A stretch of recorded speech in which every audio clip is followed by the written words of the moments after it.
Are you the only Jew in Namibia? Are there any black Jews in Namibia? There's one. One? Yeah. Wow. I Where is hear the seat, moving? the noise, like that. That I think somebody's sitting down. So I don't want to look, I'm in the middle of my prayer. And then I look, I see nobody. Then I hear it in another part of the shul. Wow. And I turn to look. And then I hear it in another part of the shul. And I turn to look, there's nobody there. So now I start thinking, what's there?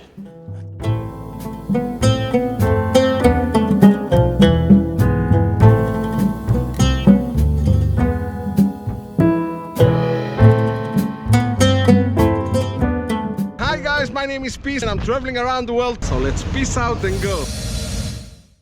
Hello and good morning from Namibia in Windhoek, the capital city. And today I found a real interesting and hidden gem, really hidden. And someone has told me that here used to be a Jewish community many years ago and it has a very rich history. So I decided I have to see it because I would not imagine that Jewish people have ever lived in Namibia. So right now, as you see me standing right here, I'm standing in front rather I should say in the yard of the old ancient synagogue here, which is very close to 100 years old. It was built in 1924. So as you see here, it has the Jewish menorah, it's called, which is the symbol of the Jewish candle of the light, so the light of the candle. And here's the building from the outside. We are going to meet right now inside that synagogue the man who takes care of this place, one sole Jew who lives here in central Namibia. And it should be quite interesting to listen to him and hear what he has to tell us about this ancient Jewish synagogue and what the history is and whenever there was a Jewish community in here. So let's get in and we'll talk to the man. Here's the entrance.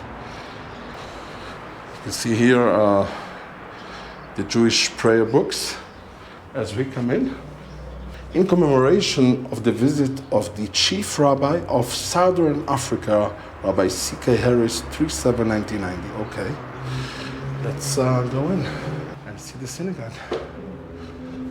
Hello. Shalom, shalom. Hello, Rabbi. What is your name? Zvi Gorelick. It's Rabbi Zvi Gorelick. Hello, how are you? Thank God. It's a very precious place and a really amazing atmosphere also. Yeah. So what can you tell us about this place? And first of all, about yourself. Are you the only Jew in Namibia? I was born here. Yeah.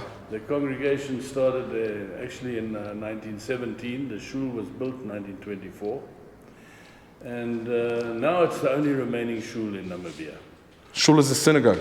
Synagogue, shul, synagogue. We say shul from the German heritage. I was born here in 1951. Wow. And in those years, it was a big community. There was 150 families, maybe 400 souls. Wow. The roots were from where? Well, a lot came from Litvak. Lithuanians. The Russian, Lithuanian. There were a few Germans when they came, German Jews came out with the original German armies.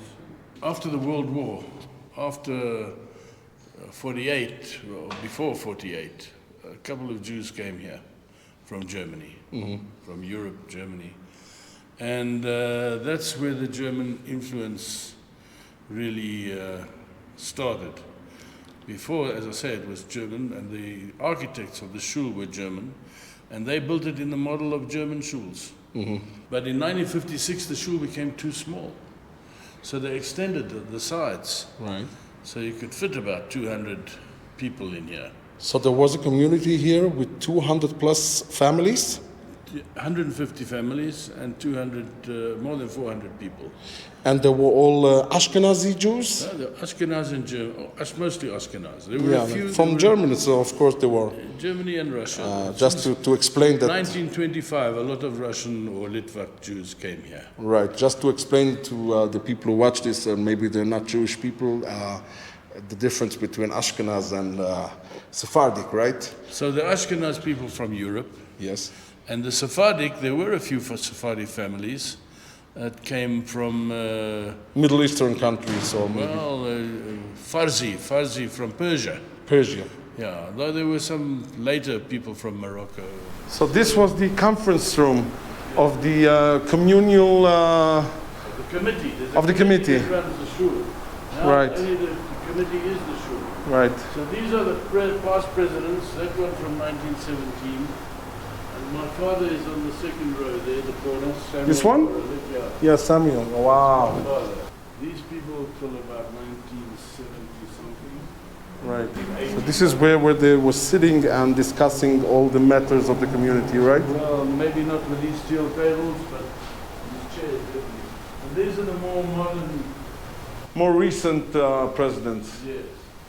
Right. Here's my father's brother, Yes. and that's me, and that's my brother there. Where's you? This one? The only one with a kippah.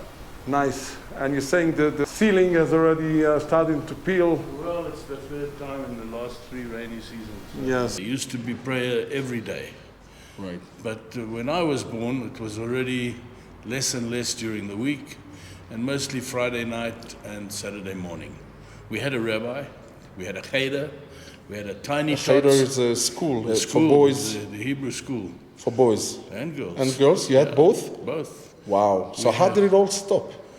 So, before you get to that, there was the school and there was a communal hall. One of the rich guys donated a communal hall with 400 kosher settings. Everything we needed to run a kosher events place Correct. for onegim, for events. And what happened was there was no university. I went to cheder with 156 students, children. Wow. That was in 1957, 58. No university, so all the kids went to study in South Africa, and usually in Cape Town and Johannesburg. Some went further, and they didn't come back. They found jobs there. And the parents followed their children.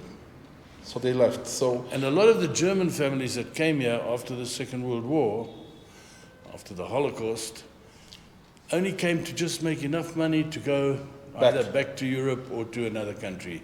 And then in 48, Israel became independent, and a lot went to Israel. And many went to America, many went to Canada, many went to Australia. So basically what you're saying, sorry for interrupting you, what you're saying is that basically the Jews that originally came here, they came here because they fled from the war? A lot of Jews fled from the war. Right. Or from Russia and from Windhoek, they fled from the Communists. And then they knew the Second World War was coming. They left there. Right. Okay. So what was the main reason why they've come here? Why did they choose Africa, Namibia? Well, there's a number of reasons. All right. I can tell you the general reason. All right. When Herzl discussed the state of Israel, Yeah. And the He First was the World War- visionary of the of Jewish the state. foundation, yeah, Yes. the consensus was that after the First World War, perhaps one of the old German colonies would do as a homeland for Jews. So it was between here and Uganda and Tanzania, Correct. and some people came here. And my father came to Southern Africa, to Cape Town, in fact, in 1925. And he brought his brother by 1930. And they met some Persians in the Russian tea house in Cape Town, and they weren't drinking tea. It was prohibition. So they were hiding the vodka in the teacups. Anyway, the Persians came, little fellas, and they said they'd just been to Southwest Africa, which was the previous name of Namibia, and they delivered some sheep, African sheep, karakul, we call it karakul here. And some visionary here by the name of Sam Cohen, he had a lot of contacts, and the farmers in the south said they want something that can live in the desert, and he brought the African sheep, but they sold it to the German farmers. And these Persian Jews, who were Sephardic, came to Cape Town on their way back, and they said to my father, go to Southwest Africa. You're sitting here in the Depression, no work. There is open land, and it's a pioneering country.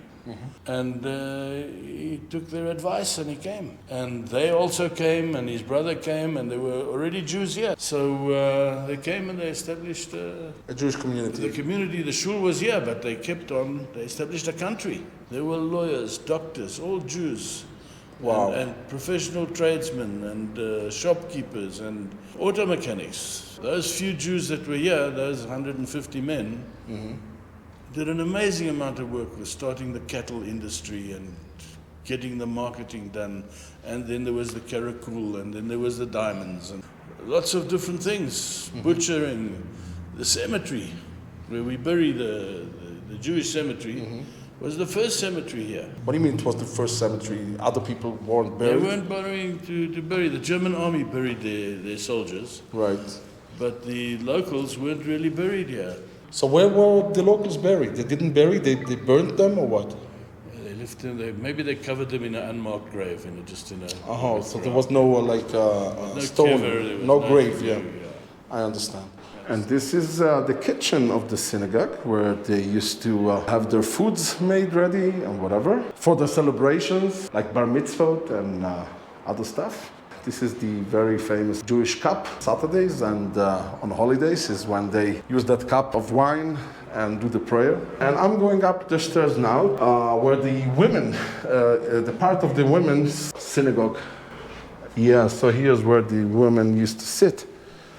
And as you can see, here's some benches going along all the sides. And this is how it looks like from the top of the synagogue.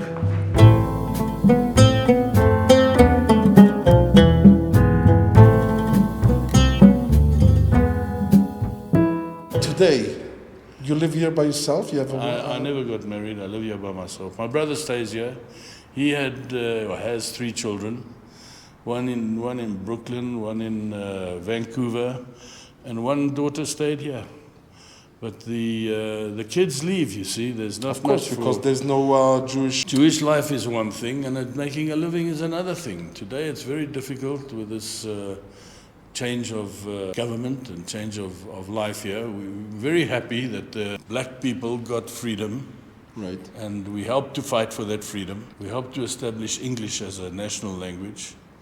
And a couple of other things, But most of the professional Jews didn't stay. The lawyers, even they helped write the Constitution.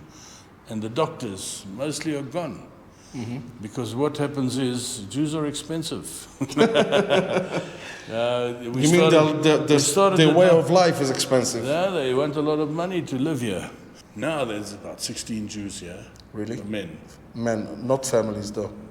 Some of the Israelis have got families. Are the Israelis? There's about 3 intermarried families. And then there's my brother and maybe 2 or 3 other Your brother is married here? He's married, yeah. Right. He's observant? Yes. He's the chairman of the shul now. I mean, he's And chairman has been- for whom? For who, basically? For all of us. All the Jews that come visiting and that stay here. I So see. we still try to we maintain the shul, we maintain the cemeteries. Right. And we deal with problems that arise. Thank God there aren't that many. Yeah, but you say you don't have enough people for prayers, what you call a minyan. So if there's a yortzeit, the yortzeit is a remembrance of somebody's dying, a parent or something, Yes. then the Israelis will say, we've got on Wednesday, and we'll come. There was a bar mitzvah last December, and we had a minyan, good minyan. Wow. And it was celebrated here in right the here synagogue? at the shul, yeah.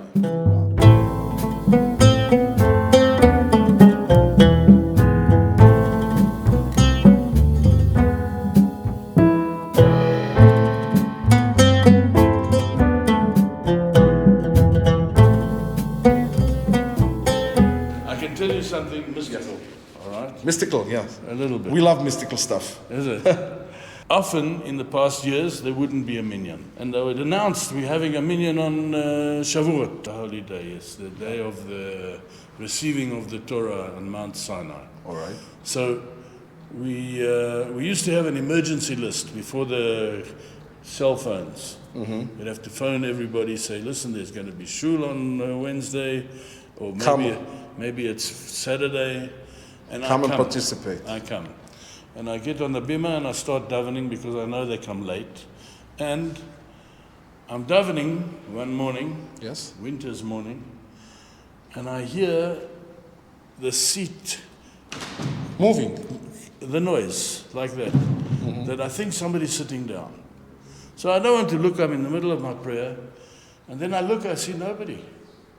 Then I hear it in another part of the shul, Wow. and I turn to look. And then I hear it in another part of the shul, and I turn to look, there's nobody there. So now I start thinking, what's there? Exactly. And I start davening louder. And I have to pronounce every word because I don't know who's listening. and I finished the Prayer. 12 times I heard this noise. Wow. So I turn around to look, and it's empty. Nobody came. And I'm feeling like, but I felt like there was a minyan there. There was something, you know, somebody came. And I spoke to some rabbis about it afterwards. They said, yeah, the ancestors, the people that lived here before, came to keep you company. Wow. But this is not a mystical explanation. And this was on the day of the holiday, of the Shavuot on the holiday? festival of Shavuot, yeah. But there was no people here? No people. You called them, you said, but nobody came. Nobody came. And they came from heaven. They came from the cemetery, I think. Wow, Where they wow, came wow. from. That is one kind of a story, yeah. I mean, So wow. there was a minyan even without a minyan. Wow. Yeah. And that should probably had a bigger impact on you, didn't It did. It made me more aware of the fact that I'm alone doesn't matter. Okay. Yeah. All right. So as you see here, this is what he called the bima. This is the one table which is called the bima, and this is where they put the Torah. When they read the Torah, they put it down here. And the second floor that you see right there is where the women pray, because usually in the Jewish observant synagogues, the men would pray on the lower part of the synagogue, they call it the shul, and the women would pray separately on the second floor. Here are the traditional talit, as they call it, which they cover themselves while they're praying. There's some more in here. All right. Are there any black Jews in Namibia? There's one. One? Yeah. Wow. Where is he? He came from Ovambuland Yeah. about 14 years ago. He wanted to learn Kabbalah. I said, no, I'll teach him Torah.